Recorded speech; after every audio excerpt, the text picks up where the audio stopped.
Some brand new details on that visit to the White House Devin Nunes made, where he saw that information from a source on the surveillance that caught members of the Trump administration, as well as how the names were unmasked. The unmasking of the names of American citizens. Adam Housley joins us now from Los Angeles.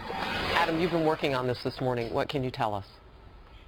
Yeah, Harris, we've been spoken to by a number of sources for the last couple of days, and it really came to a crescendo this morning because of a report yesterday that apparently outed two of Nunes' sources. Our sources, who have direct knowledge of what took place, were upset because those two individuals, they say, had nothing to do with the outing of this information. So let's go through what some of the headlines are. First of all, we found and we've learned that the surveillance that led to the unmasking what started way before President Trump was even the GOP nominee. So basically they started the surveillance to all this at some point earlier last year. The person who did the unmasking, I'm told, is very well known, very high up, very senior in the intelligence world, and is not in the FBI.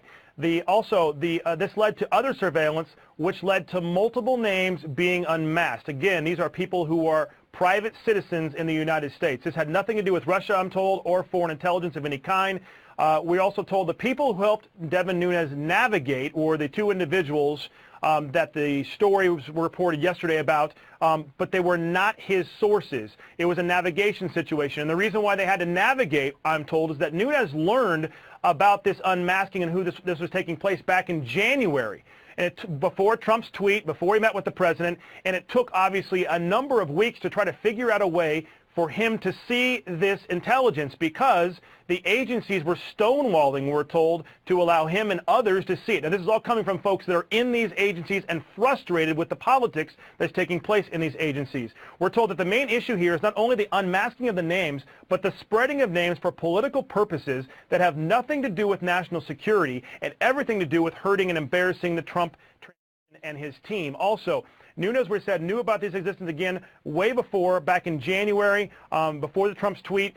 Fox also learned that an individual with direct knowledge that after Nunes had been approached by his source, the agencies basically would not allow him in at all. Now, remind you, we're told only two places he could have seen this information. The first place is where the source works. Clearly, that would have been an outing.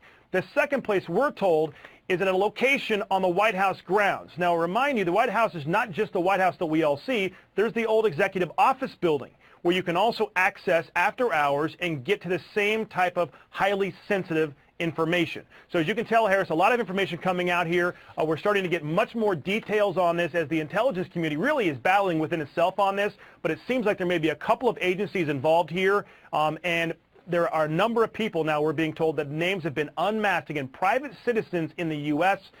This is unprecedented, Harris. Yeah, and I know from some of the information that we've been reading today, those two locations, either the source's computers or on the White House grounds computers. And so when you ask the questions about why Nunes would have met there, you're starting to get some real clarification about that. Adam Housley, the story coming together today as you learn more. I'm sure we'll bring you in to report it. Thank you.